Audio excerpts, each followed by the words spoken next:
Psalm 137. By the rivers of Babylon, there we sat down, yea, we wept, when we remembered Zion. We hanged our harps upon the willows in the midst thereof. For there they that carried us away captive required of us a song, and they that wasted us required of us mirth, saying, Sing us one of the songs of Zion. How shall we sing the Lord's song in a strange land? If I forget thee, O Jerusalem, let my right hand forget her cunning. If I do not remember thee, let my tongue cleave to the roof of my mouth, if I prefer not Jerusalem above my chief joy.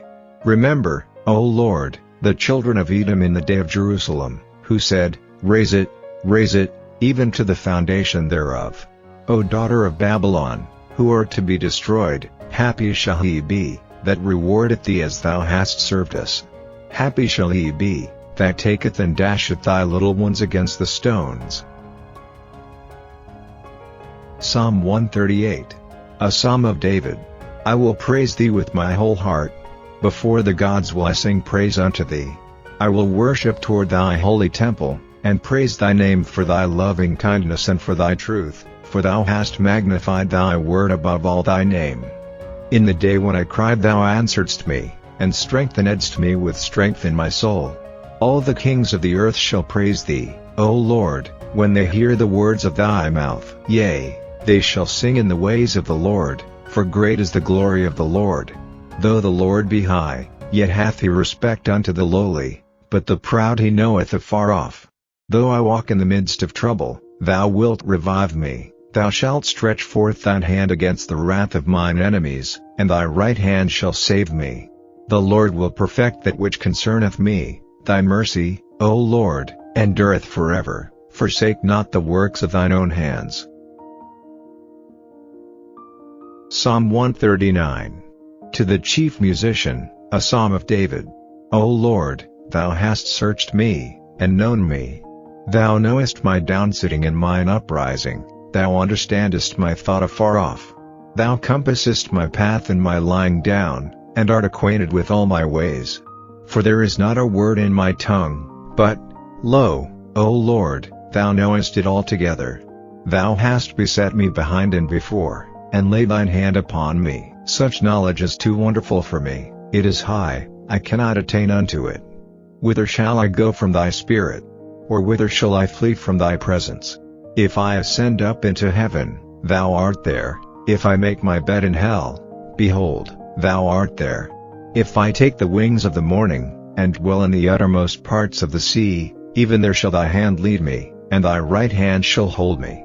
If I say, surely the darkness shall cover me, even the night shall be light about me. Yea, the darkness hideth not from thee, but the night shineth as the day. The darkness and the light are both alike to thee. For thou hast possessed my reins, thou hast covered me in my mother's womb. I will praise thee, for I am fearfully and wonderfully made. Marvelous are thy works, and that my soul knoweth right well.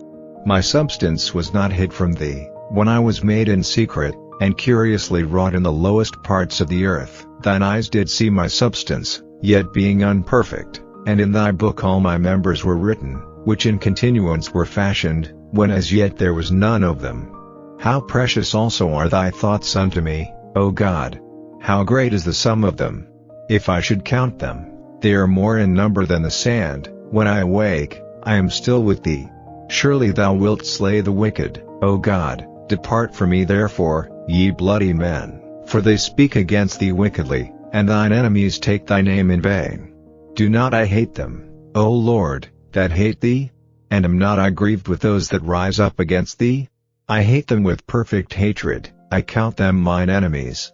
Search me, O God, and know my heart, try me, and know my thoughts, and see if there be any wicked way in me, and lead me in the way everlasting. The First Epistle of Paul the Apostle to the Corinthians. Chapter 13. Though I speak with the tongues of men and of angels, and have not charity, I am become as sounding brass, or a tinkling cymbal.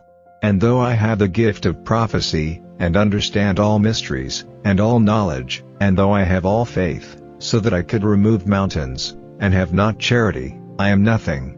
And though I bestow all my goods to feed the poor, And though I give my body to be burned, and have not charity, it profiteth me nothing. Charity suffereth long, and is kind. Charity envieth not. Charity vaunteth not itself, is not puffed up, doth not behave itself unseemly, seeketh not her own, is not easily provoked, thinketh no evil, rejoiceth not in iniquity, but rejoiceth in the truth, beareth all things, believeth all things, hopeth all things, endureth all things. Charity never faileth, but whether there be prophecies, they shall fail, whether there be tongues, they shall cease, whether there be knowledge, it shall vanish away. For we know in part, and we prophesy in part, but when that which is perfect is come, then that which is in part shall be done away. When I was a child, I spake as a child, I understood as a child, I thought as a child, but when I became a man, I put away childish things. For now we see through a glass, darkly, but then face to face. Now I know in part, but then shall I know even as also I am known. And now abideth faith, hope, charity, these three, but the greatest of these is charity.